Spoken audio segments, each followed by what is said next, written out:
Hello students, आज के इस वीडियो में हम करंट इलेक्ट्रिसिटी के कुछ न्यूमेरिकल्स सॉल्व करेंगे। हमने पिछले वीडियोस में आपको करंट इलेक्ट्रिसिटी में ग्रुपिंग ऑफ सेल्स तक करा दिया था। आज कुछ स्टूडेंट्स ने कुछ न्यूमेरिकल्स प्रॉब्लम भेजी हैं, उन प्रॉब्लम्स को आज हम पहले डिस्कस कर लेते हैं। उन्हीं में से एक प्रॉब्लम है एस.एल. अरोरा बुक की एक्सरसाइज का ये क्वेश्चन है, ये मैंने यहाँ बनाया हुआ है। ज़रा आप इस क्वेश्चन को देखें। एक सर्किट बना हुआ है और उस सर्किट में एक बैटरी लगी हुई है जिसका EMF E है, एक की Q1 लगी हुई है, एक रेजिस्टेंस R लगा हुआ है, एक रेजिस्टेंस S लगा हुआ है और ये एक अननोन रेजिस्टेंस X लगा हुआ है जिसकी वैल्यू हमें फाइंड करनी है in terms of R and S, और एक की K2 लगी हुई है। कंडीशन क्वेश्चन में गिवन है कि जब K1 ऑन होती है और K2 ओपन होती है तब ये अमीटर I करंट शो करता है, और जब ये दोनों कीज को हम ऑन कर देते हैं तो ये अमीटर I/2 करंट शो करता है। तब ऐसी कंडीशन में X की वैल्यू क्या होगी?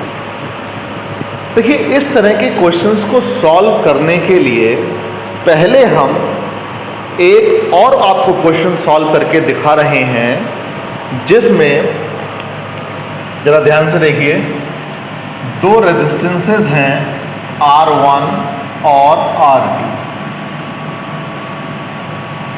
ये पैरेलल में कनेक्ट हैं और ये कॉम्बिनेशन एक बैटरी से जुड़ा हुआ है जिसका पोटेंशियल डिफरेंस V।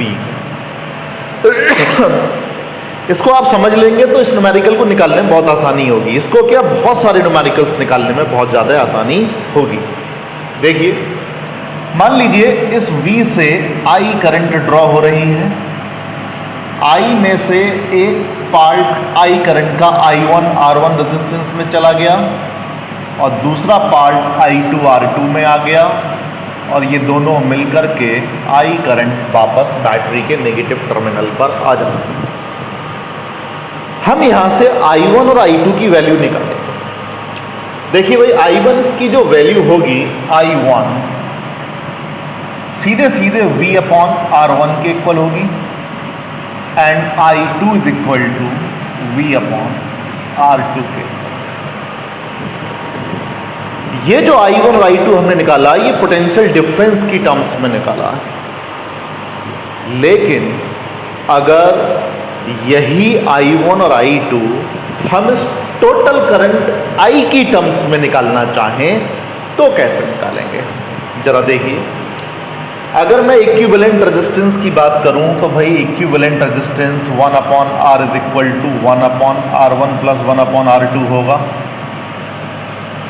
यहाँ से R1 R2 LCM आ जाएगा, R1 प्लस R2 ये 1/R की वैल्यू होगी, तो R की value R1 R2 upon R1 plus R2 होगी। क्योंकि बैटरी B वोल्ट की है, equivalent resistance R1 R2 upon R1 plus R2 है, इस वजह से जो करंट होगी, total current in the circuit, that is V/R होगी।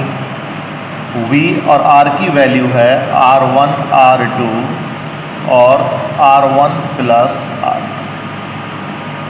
ये हमारे पास टोटल करंट की वैल्यू आ जाएगी। लेकिन अगर आप देखें V/R1 I1 है तो हम V/R1 की जगह I1 पुट कर सकते हैं। तो जब हम V/I1 की जगह R1 पुट करेंगे तो इक्वेशन बनेगी I is equal to I1 R1 plus R2 upon R2। यहाँ से I1 की वैल्यू आ जाएगी IR2 upon R1 plus R। Similarly जब हम I2 की वैल्यू निकालेंगे तो वो आएगी IR1 upon R1 plus R। हमें इस रिजल्ट को याद रखना है।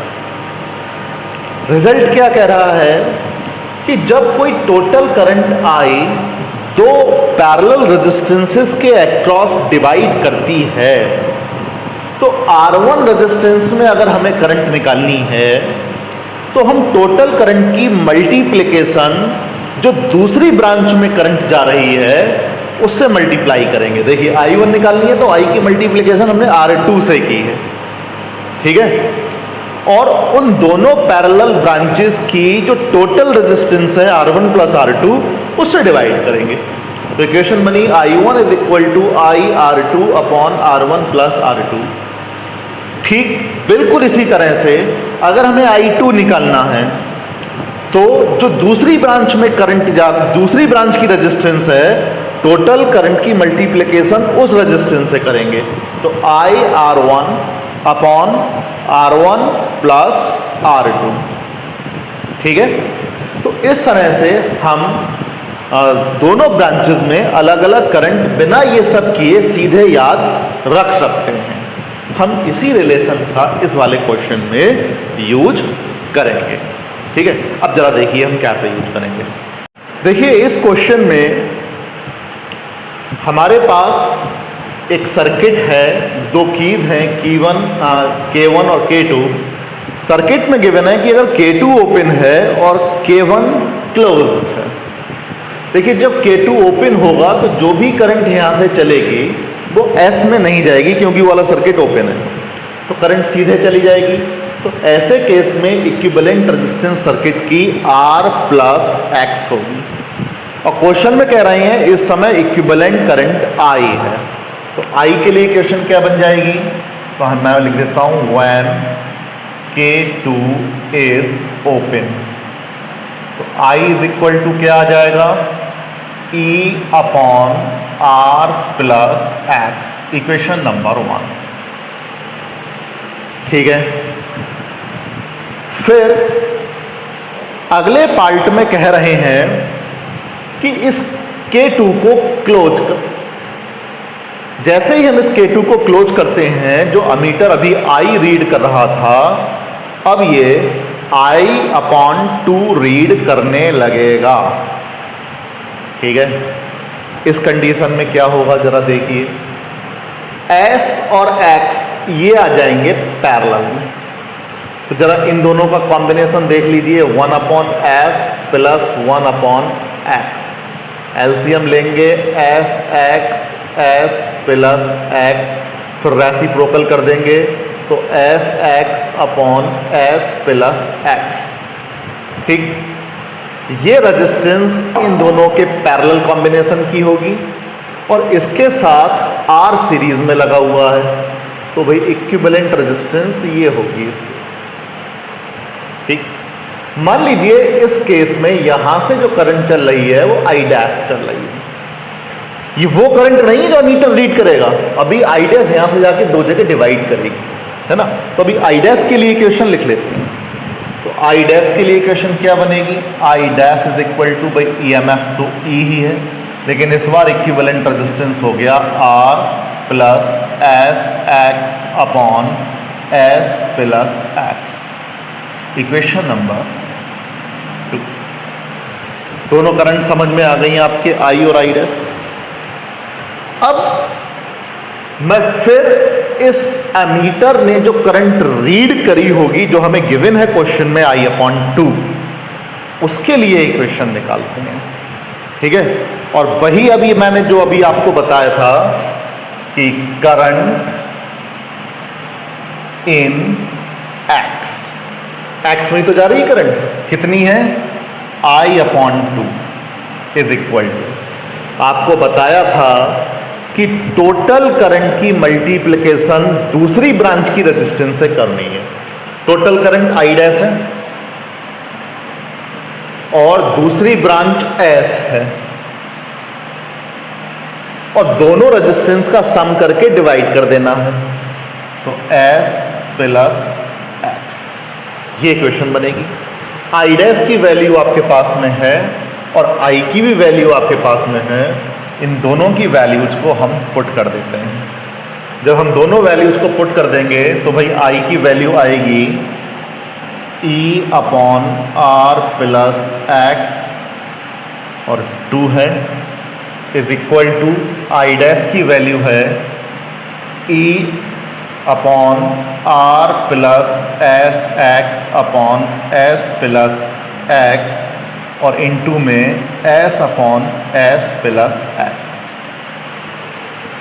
ठीक, तो इसको हमें सॉल्व करना है और सॉल्व करके किसकी वैल्यू निकाल लेनी है, x की वैल्यू निकाल लेनी है।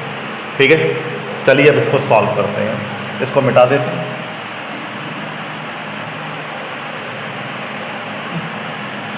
e upon 2 R plus X is equal to, यहाँ से पहले एलसीएम ले लीजिए, कितना आएगा, S R plus R X plus S X और एस प्लस एक्स ऊपर जाएगा इनटू कितना होगा, S upon S plus X. देखिए भाई ये कैंसिल हो जाएगा, ठीक है, ये एक ब्रैकेट में आ गया, ई से ई कैंसिल हो जाएगा। अब हमारे पास क्या रह गया, अब हमारे पास रह गया 1 upon 2 R plus X is equal to S upon S R plus R X plus S X. Cross multiplication कर दीजिए, S R plus R X plus S X is equal to 2 R S plus 2 X S. ठीक, R S, S R S को R S लिख लो, S X इसको S X लिख लो, आसानी रहेगी। भाई आर एस उधर जाएगा माइनस का रहेगा, एस एक्स उधर जाएगा माइनस का रहेगा, तो R X is equal to R S plus S X X x.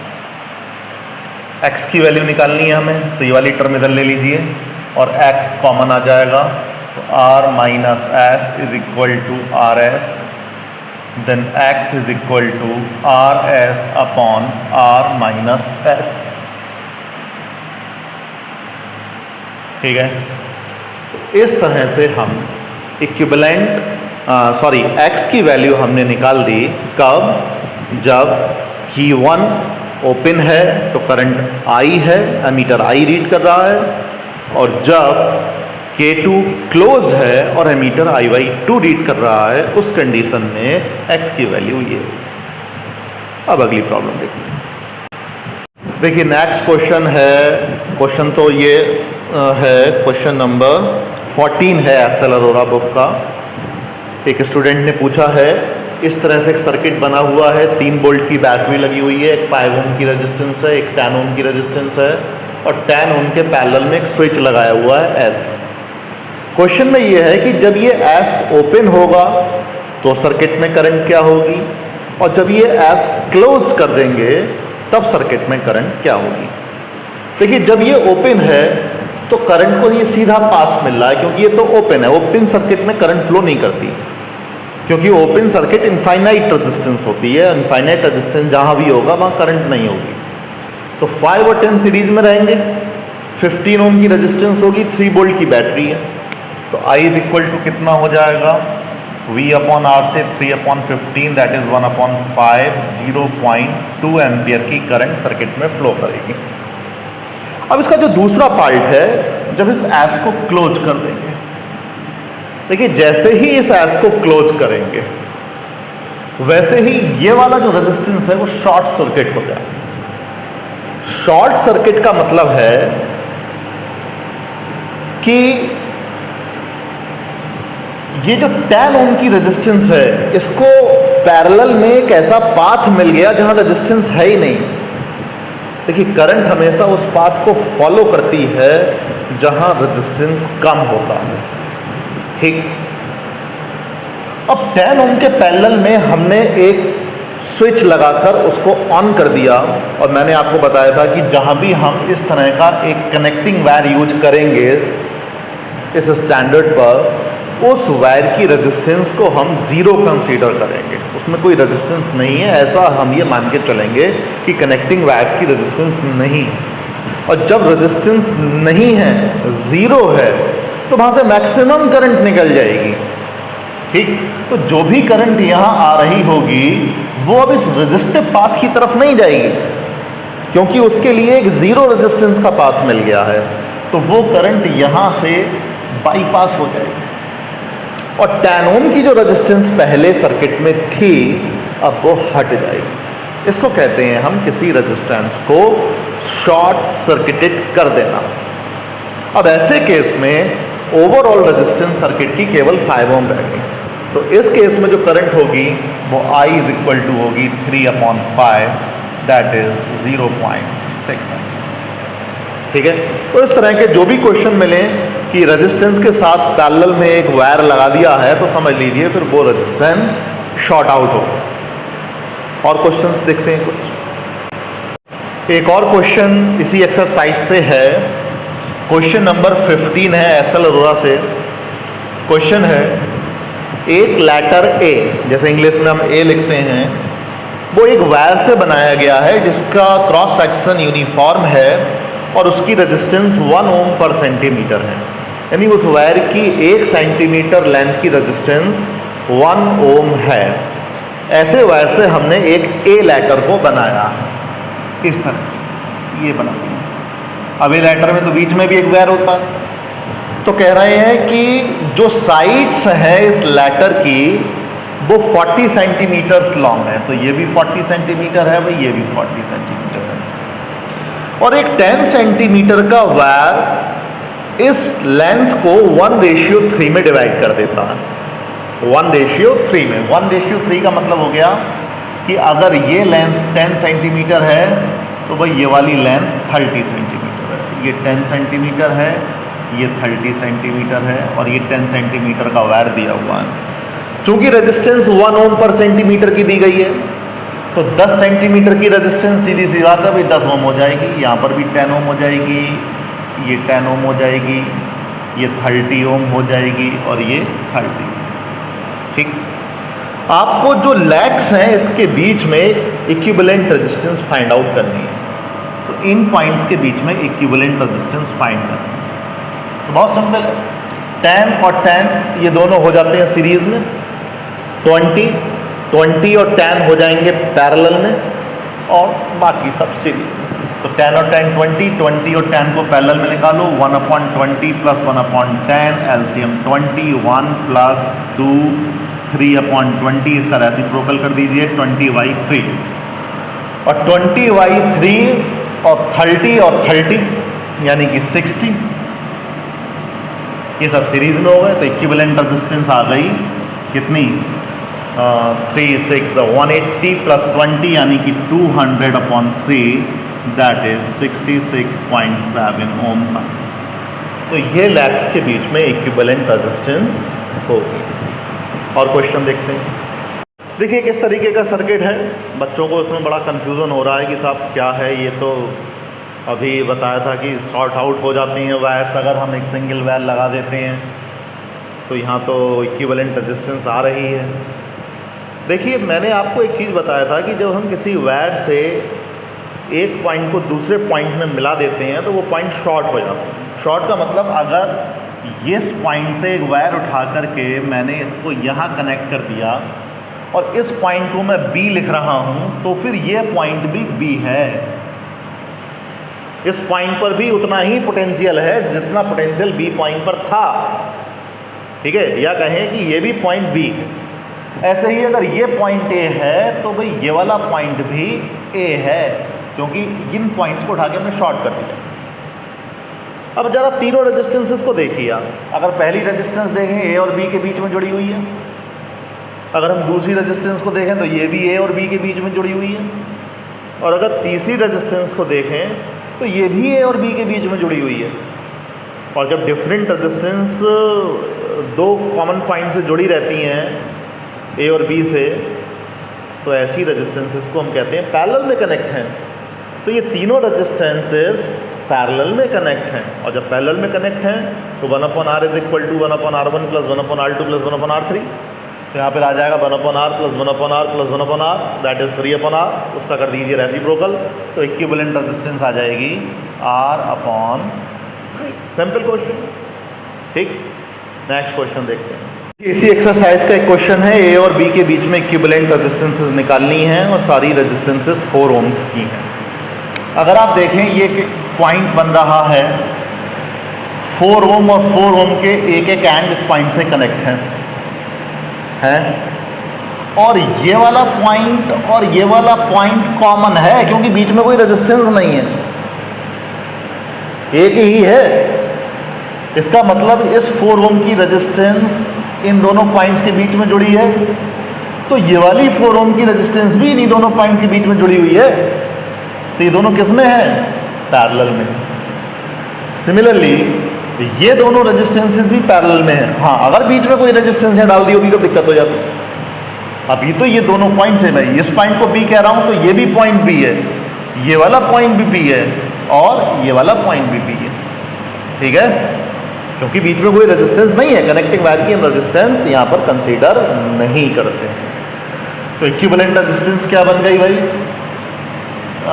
आप इस तरह से देख लीजिए, इसकी दूसरी सर्किट अगर मैं बना लूँ तो ये 4 ओम तो है ही, और यहाँ से मान लीजिए ये 4 ओम और ये 4 ओम ऐसे, और ये 4 ओम और ये 4 ओम ऐसे, और ये सब मिला दिया और ये बीच में यहाँ पर 4 ओम ये है, ये बनेगी इक्विवेलेंट रेजिस्टेंस। तो 4 और 4 पैरेलल में 1/4 प्लस 1/4 2/4 1/2 रेसिप्रोकल कर देंगे 2, तो इसकी इक्विवेलेंट रेजिस्टेंस आएगी 2। सिमिलरली इसकी भी इक्विवेलेंट रेजिस्टेंस आएगी 2 और 2 हो जाएंगे सीरीज़ में हो गए तो कितनी हो गई रेजिस्टेंस? 4, और ये 4 और 4 तीनों पैरेलल में आ गए। क्यों आ गए? क्योंकि इन तीनों रेजिस्टेंसेस के जो एंड्स हैं वो ए और बी से जुड़े हुए हैं। ठीक है, तो 1/4 प्लस 1/4 प्लस 1/4 3/4 कर दीजिए रेसिप्रोकल 4/3। तो इक्विवेलेंट रेजिस्टेंस कितनी आएगी? 4/3 ओम्स। नेक्स्ट क्वेश्चन देखते हैं। देखिए बहुत अच्छा क्वेश्चन है ये, एसएल अरोड़ा का एक्सरसाइज का क्वेश्चन 20 है 3.40 पेज पर। क्वेश्चन ये एक 60 वोल्ट की सप्लाई से दो रेजिस्टेंसेस जुड़े हुए हैं 300 ओम एंड 400 ओम्स, और 400 ओम के अक्रॉस एक वोल्ट मीटर लगाया हुआ है और वो 30 वोल्ट रीड कर रहा है। क्वेश्चन ये है कि अगर इसी वोल्ट मीटर को 300 ओम के अक्रॉस लगाएंगे तो ये कितना रीड करेगा? देखिए प्रैक्टिकली कोई भी वोल्ट मीटर आइडियल नहीं होता है, वोल्ट मीटर की कुछ ना कुछ रेजिस्टेंस होती है। ये क्वेश्चन वैसा ही है, भी आइडियल वोल्ट मीटर का क्वेश्चन नहीं। जरा देखिए आप, मान लीजिए इस वोल्ट मीटर की रेजिस्टेंस R है, चूंकि टोटल पोटेंशियल डिफरेंस 60 वोल्ट है और पैरेलल में पोटेंशियल डिफरेंसेस सेम रहते हैं। अगर वोल्ट मीटर के अक्रॉस 30 वोल्ट का पोटेंशियल डिफरेंस है तो 400 ओम के अक्रॉस भी 30 वोल्ट का होगा। टोटल सप्लाई 60 वोल्ट की है, इसलिए बचा हुआ 30 वोल्ट 300 ओम के अक्रॉस होगा। बात समझ में आ रही है? इसका क्या मतलब होता है कि 300 ओम के अक्रॉस 30 वोल्ट और इन दोनों के पैरेलल कॉम्बिनेशन के अक्रॉस 30 वोल्ट बराबर बराबर बटा, और जब रेजिस्टेंसेस बराबर बराबर होते हैं तभी पोटेंशियल बराबर बराबर डिवाइड करता है। इसका मतलब ये हुआ कि R और 400 का इक्विवेलेंट जरूर 300 ओम के इक्वल है। बात समझ में आ गई? तो इक्वेशन क्या बनी हमारे पास में? 1/300 इज इक्वल टू क्या? 1/R plus 1/400। इसे सॉल्व करके हमें R की वैल्यू मिल जाएगी। ठीक, तो 1/R is equal to 1/300 minus 1/400 और 1200 आएगा यहाँ से, और 4 माइनस 3, तो R इज इक्वल टू आ जाएगा भाई 1200 ओम। हमें पता चल गया कि इस वोल्ट मीटर की रेजिस्टेंस 1200 ओम्स है। अब हम क्या करेंगे, इस रेजिस्टेंस को यहाँ से उठाएंगे, सॉरी इस वोल्ट मीटर को यहाँ से उठाएंगे और कहाँ लगा देंगे, इस 300 ओम के अक्रॉस लगा देंगे। ठीक, यहाँ लगा देंगे। रेजिस्टेंस पता चल गई 1200 ओम। अब हमें पता करना है कि इन दोनों पॉइंट्स के बीच में पोटेंशियल डिफरेंस क्या होगा। अब बहुत आसान है, पहले इन दोनों का इक्विवेलेंट रेजिस्टेंस निकाल लो, 300 ओम का और 1200 ओम का।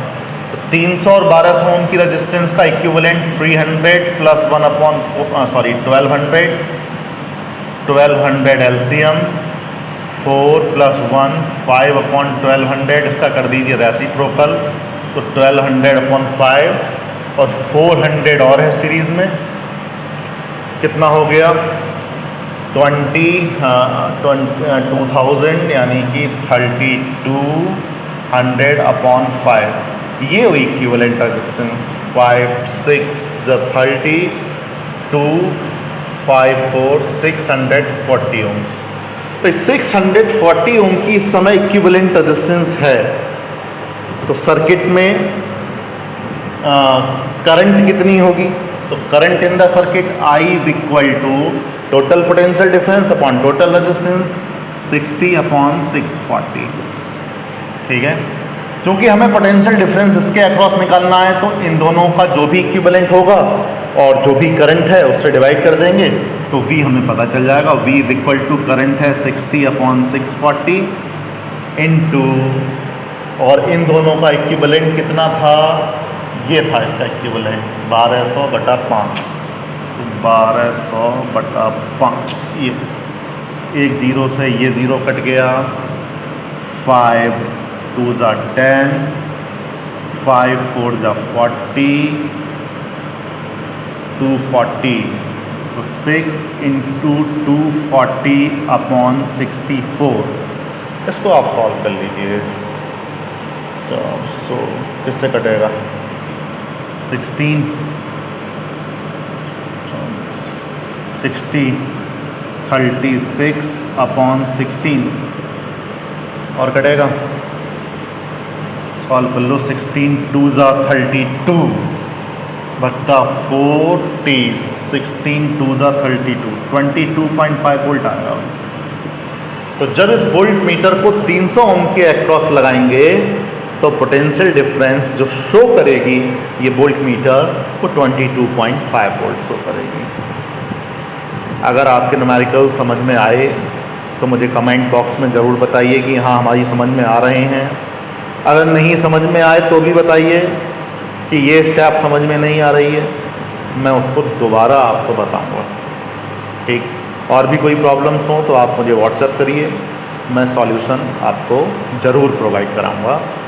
आज के लिए इतना ही, बहुत बहुत धन्यवाद।